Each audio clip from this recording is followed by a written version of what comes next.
All right, you guys, welcome back to Talks with Tay. It's your girl, D. Taylor Made, and we are back with another episode for our Hometown Hero series.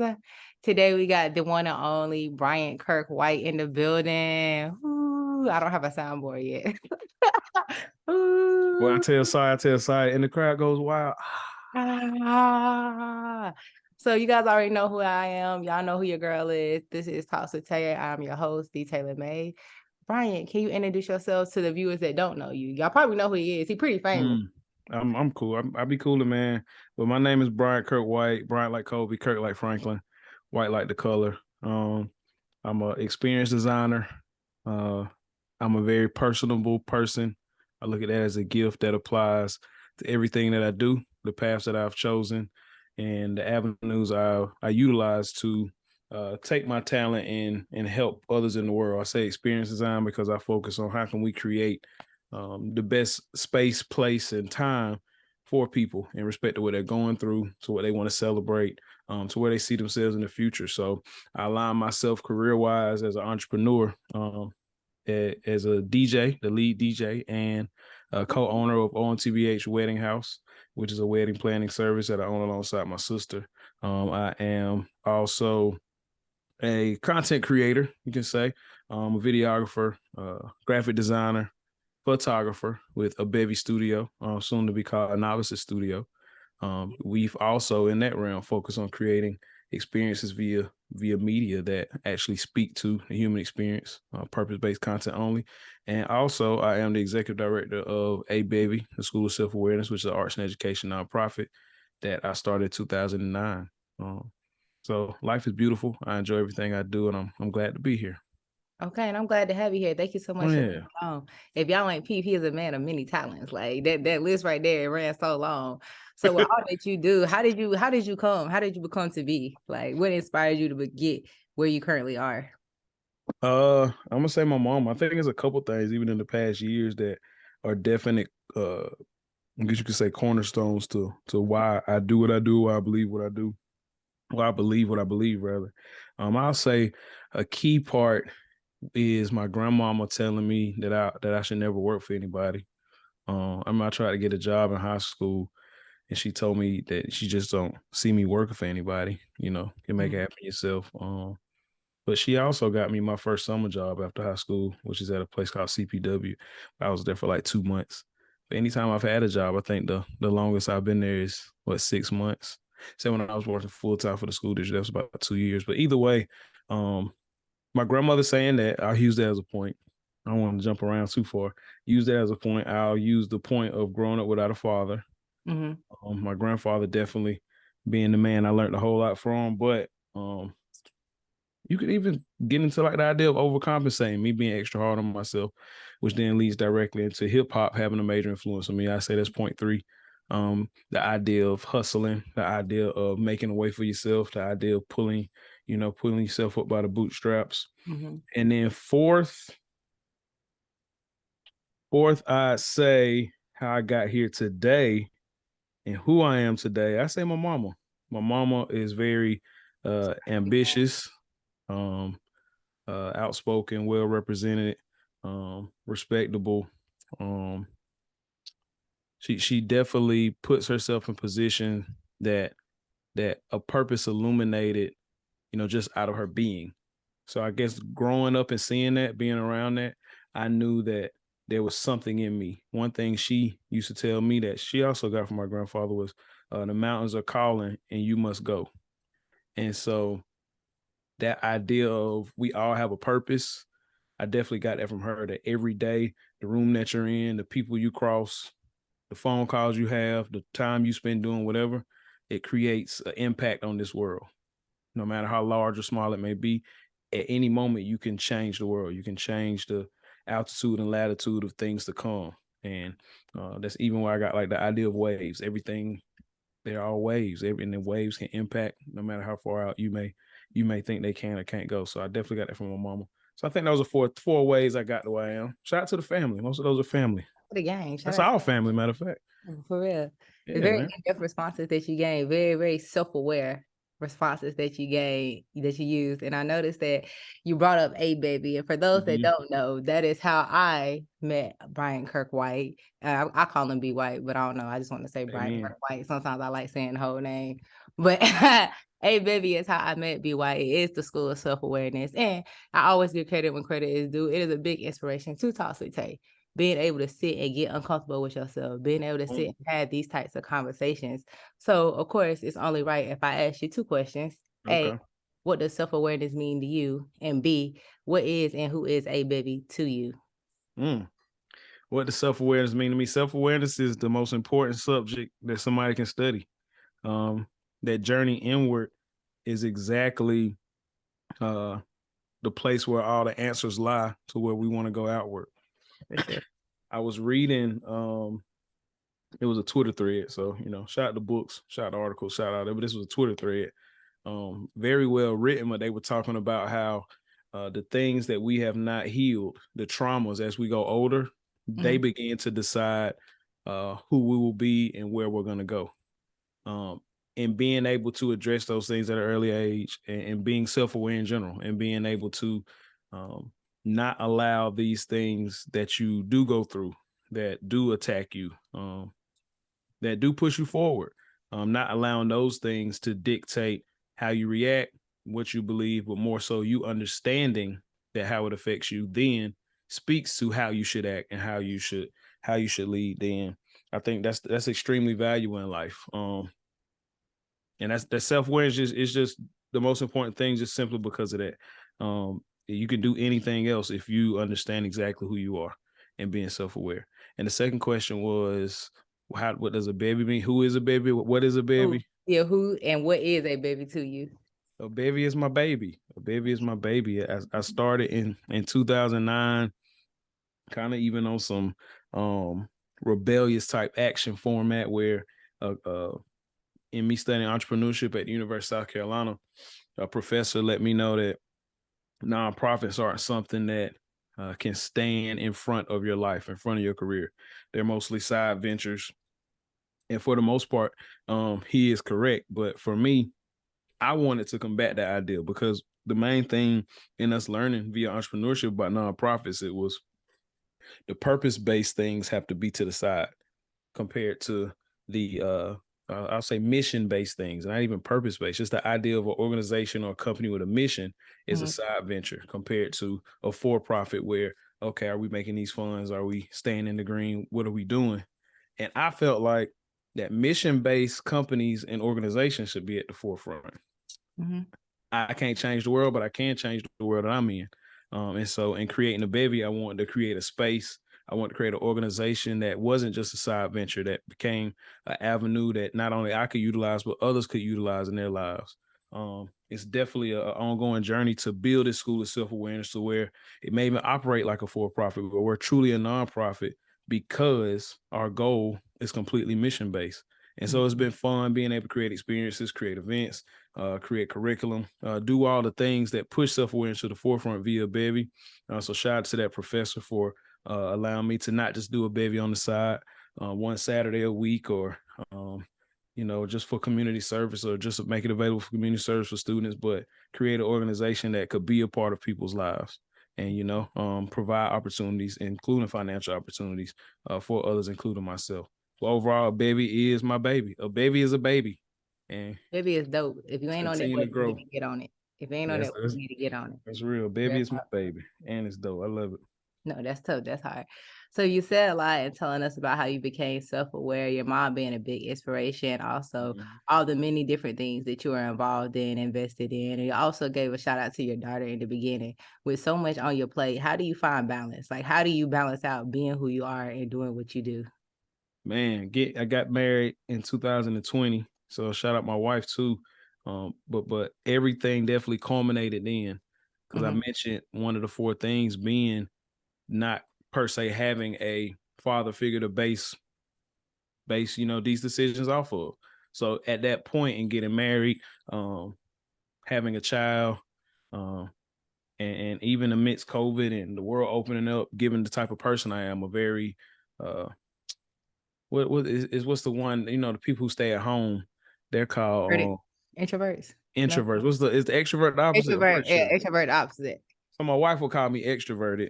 So even in the midst of that COVID, where you're less extroverted and you have a time to be more introverted, you have a time to be more introspective.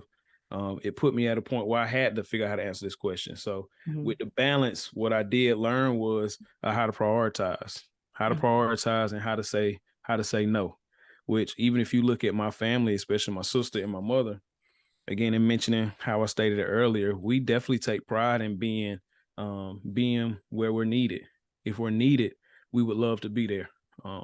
And I think we take hold of that near and dear to our hearts and hold it near and dear to our hearts. But as you get older, as you have specific priorities, as you have things that become your responsibility and something that you hold the reins to, something that people look directly to you to make sure that it's happy, it succeeds, it goes forward. It's easy to take these 100 opportunities that can happen any day, but then know that those 5 things that are on me, I have to focus on those. So at that point, it becomes more of a tunnel vision and knowing exactly what you need to do to sustain these 5 things, or even just one thing. And so I say being able to prioritize is extremely important in being able to balance out this lifestyle. And that's for anybody with a child, without a child, in college, middle school, 80 years old. If you know what's important to you, what's most important to you, then utilize the viewpoints and the fact that this needs me and other things don't. And don't be afraid to say no. That's key too. Don't be afraid to say no. Okay, I'm learning that one. Don't be afraid to say no. Okay. So I'm hearing a lot about family, and you bring up the points of, your father not being in your life, but your mother being there and being a major inspiration. Also, you are now a father yourself. How has that shaped your life? How has being a dad, bringing that into the picture on top of everything you're doing, how has that been shaping your life so far? I just mentioned that term tunnel vision, but even bigger than that, it showed me, man, because again, I like these questions because they all connect. The older I get, everything connects. And so, like I say, with that hip hop thing, to where the world is just continuously moving. The future depends on what you do now. Your present is dependent upon what you were doing in the past.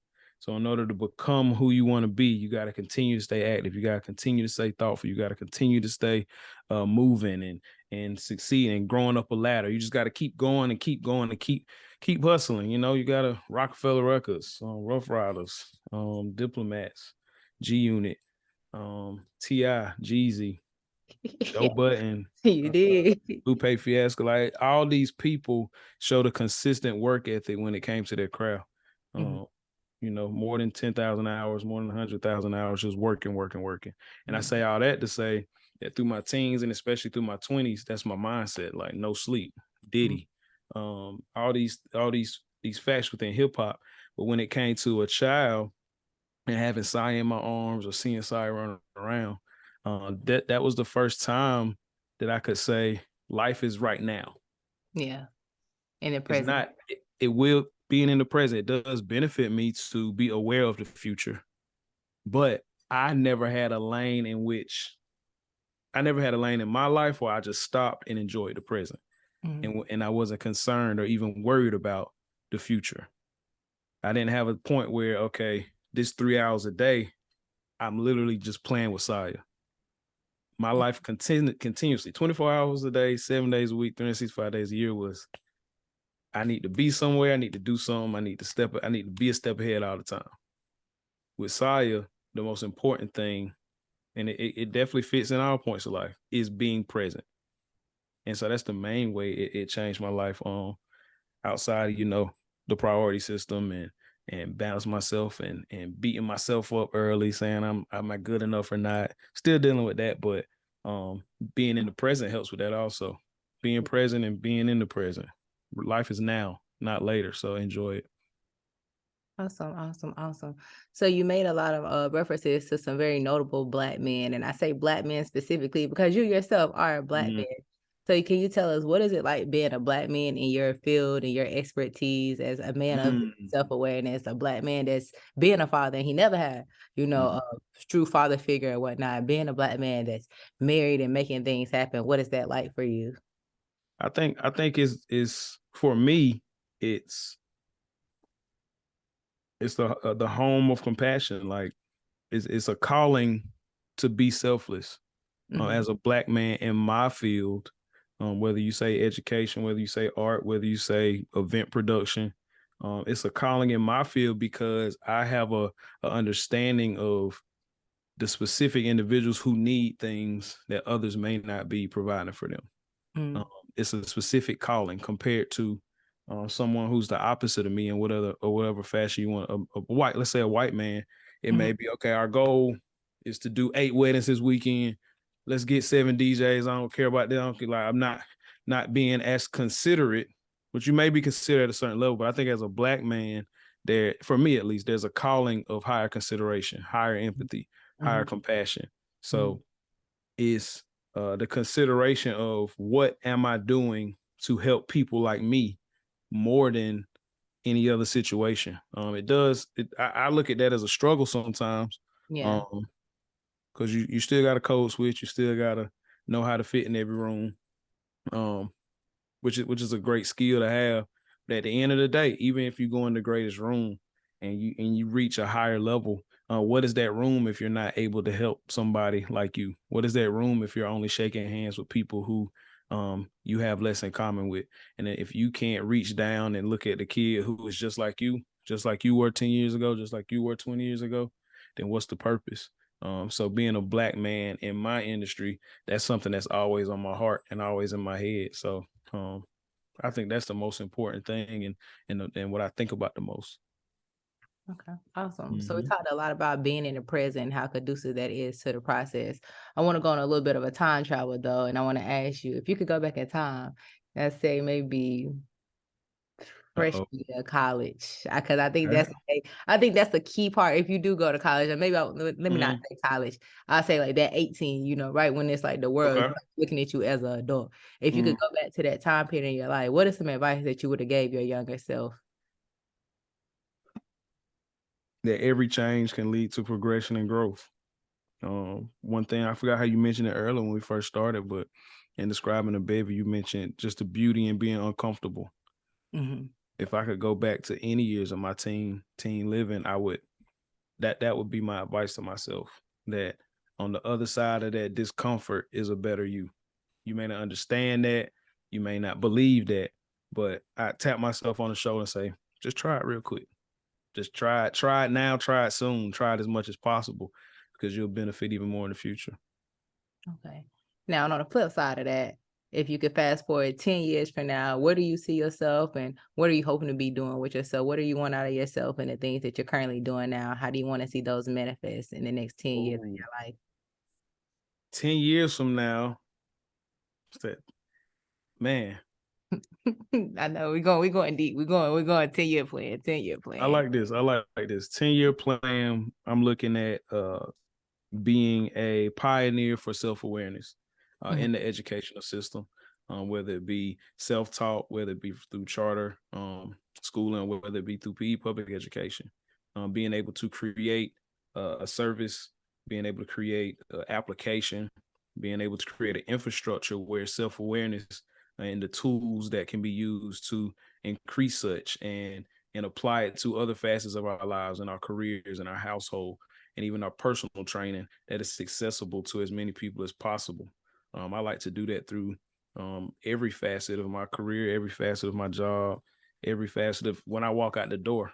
If I put my finger on that one thing, I definitely want to. If I throw some wants out there, I want nobody to take it from me. They usually say I can't tell you everything because somebody Hey, gonna for take it. But everything. I want to be able to have some annual mainstay events that also represent self-awareness, but also have a backing of, again, those quote unquote non-mission based or for profits. I want these events to be backed and increasingly growing in impact over time. And I'm not saying out the gate it's gotta, be the craziest event ever, be Coachella or the Grammys or Wimbledon, Bigger. but It's gonna be you know, bigger. so the goal is for what we do to be so pure and intentional that there's no reason for it not to grow. Additionally, I want to be I want to chill. I want to chill. I want to do more but less. I want to be able to do more with less. Yeah. 10 years from now. I want to continue to hone in on myself, simplify exactly what I have in my eyesight, and hit everything on the head with more precision and just definitive action. I say those are the three things that I say 10 years from now. Maybe have 8 more kids, get a house in Savannah, you know what I mean? Mm-hmm. Have a little, a Ford car outside. Might get a flying car. You know, you never know. So all kind of things we get into. Oh. Okay. I'm sorry. I thought that the Zoom popped up with one of the little notifications. I was trying to click it off my screen, trying to let me You know thought you clicked the wrong thing. Yeah, I was like, Yeah. I think I done clicked out the meeting. Okay, no, we still good. We still rolling. Okay, awesome, great. So for y'all that's watching, y'all, we got 10 minutes left. Unfortunately, your girl is not paying for that Zoom full packet, so we have 40 minutes to make this shake. And I think let's go. Really great. It's been going real good. It's been going real good. I'm gonna go fast. Let's go. Questions. I got like 2 more questions. One of them I kind of just came up with. So we're gonna go with the second one though. So you brought up education, you brought up being involved with the youth a little bit, and you dropped some gems already, just as far as being able to be intentful with yourself, being patient with yourself, and being okay with the change in your process and what's going on. I think we live in a day and age where social media has a really strong influence, and I think it's real hard for the youth to stay in their reality, to be okay with their reality when it doesn't look like what they see on their screen. If you could give the youth any gem, if you could give them any words of encouragement, any 2 cents, what would it be in order for them to continue to grow and better themselves? As amazing and beneficial as social media is, we still want to win in real life. As the youth continue to grow, as society grows, there's going to become a point where social media is a necessity. Like it has to be a part of your life. But what I stand for, what I believe in, are those real life wins that start from within. It starts from the understanding of self, which then can be, they can correlate into your social media life, into your avatar, into your accounts and your websites and your income. That's all literally on the screen. But understand that the major win, the biggest win you can have comes from within. So I'm gonna continue to tell them that and say, if you can stand on, if you can look at a screen and conquer the world, what is that worth if you can't look in the mirror and do the same? Word, solid. That's a solid response. Y'all heard that, kids. It come from within, and it's in you. It's in you, not on you. Don't forget. In you, not in you. It's in you, not on you. It's in you, not. He told us. Alrighty. So the last question I have for you for tonight, I feel like it's the perfect fitting question for this conversation. We talked a lot about growth. We talked a lot about who you are, just becoming the things you're currently doing, and you also just shared, like, you learned a lot in life. It seems like you done been through a lot in life and developed a lot. What would you say is the realest thing that you've learned in life? I won't say the hardest or the toughest, which that may, be a part of the response, but what's the realest thing you've learned? Realest thing I've learned, man, since young, I would say like that death is a part of all of this. Like that's been the realest. The most obvious, like that's the most obvious, and I guess you could say a hot take. I mean, a lot of people may not, put that out, but growing up, not even being morbid, it was always knowing that death has to happen. It's a part of this thing. But again, if I say the realest, I'm gonna say that nothing beats love. Love wins. Love always wins. Love always wins. I built the career off of the idea of selflessness, compassion, empathy, and all those things fit under love. All those things, no matter what you're going through in life, again, looking in that mirror or being able to talk with you, being able to have family members, being able to understand family members, whether they're here or not, understand the value of people that surround you, understand the value of relationships that you've been blessed with, and understand the relationship with yourself. Like all of that fits under love. The blessing of love got to be the realest thing. You said I've learned, right? That you learned. That I've learned that love is the realest thing. I'll say that. Love is the realest thing that we can have and experience on this earth. Yeah, no, that's solid. That's right. I'm posting that one. That's clip worthy right there. Yeah, that's clip what I'm saying. worthy. I get to do weddings. Like I'm at weddings like almost crying every weekend. Like I get to see this, like the power of love. It could be a rainy day, it could be the craziest week of it, could be COVID time. It could be all everybody world and life can be going crazy. People might have their bills paid, they might just broke up with whoever. But at that wedding, you got the opportunity to just spread love. You get to just throw love out there. And that's dope. Yeah, I went to my first wedding as an adult this year, and Word. it was yeah. Waves of The love. love is beautiful. Like I can't, Waves of love. yeah, I yeah. hope everyone has that at their wedding. That's another topic, but waves of love no matter what. And it ain't got to be, in that type of relationship or with a significant other, but the idea that, we can overcome all of this through love. The happiness that we deserve will come through love and from tending to love and staying positive through love and loving love. Man, not you come out here preaching. Now you even gave me a little word. I felt that right there in the spirit. For real, man. Okay. Yeah.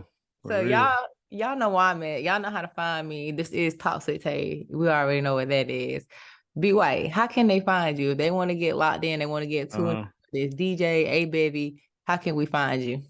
Oh man, I made a website like top of the year. So you can go to BryantKirkWhite.com. That's Bryant like Kobe, Link Kirk them like in the Franklin. bio. White.com, link in the bio. Follow me at B Kirk White, like the second letter, Kirk like Franklin, White like the color, on all social media. And whatever you need, let me know. Don't be afraid if I say no, but understand that I'm here. I'm growing closer to my purpose, and understanding and living through that. So if there's something that aligns directly, if there's something that aligns in general, we can both help each other. I don't want anybody listening to think, I'm just here to, I can do, I'm this or I'm that. He that guy. Like he that guy. He trying to I want to learn from you. I want to learn from you. Like I've learned so much from Taylor. It's crazy. Like I ain't even let her talk that much, but she know the deal. She can teach me so much, just like other people can. And so I invite those conversations. And if you need my services, I invite those conversations also. So let's continue to help each other. Let's go within so that we can, so that we don't have to go without. All right, that's solid. Y'all heard that. I will drop the link to that page in the Boom. comment section below, along with his name to all of his social medias. And I want to thank you so much for coming on to TalksWithTay, Hometown Hero. You guys, this was a good one. Y'all already know I'm gonna bring him back. Like I feel like I got to. It's only right if I bring him back on here. Y'all know how I do it. Make sure y'all tune in next Wednesday, every Wednesday at 6. You can catch a TalksWithTay episode with your girl, whether it's a Wind Down Wednesday, Hometown Hero, or me just on there running my mouth. Y'all know where we at. So I will see you guys next week. And thank y'all so much for tuning in. Okay.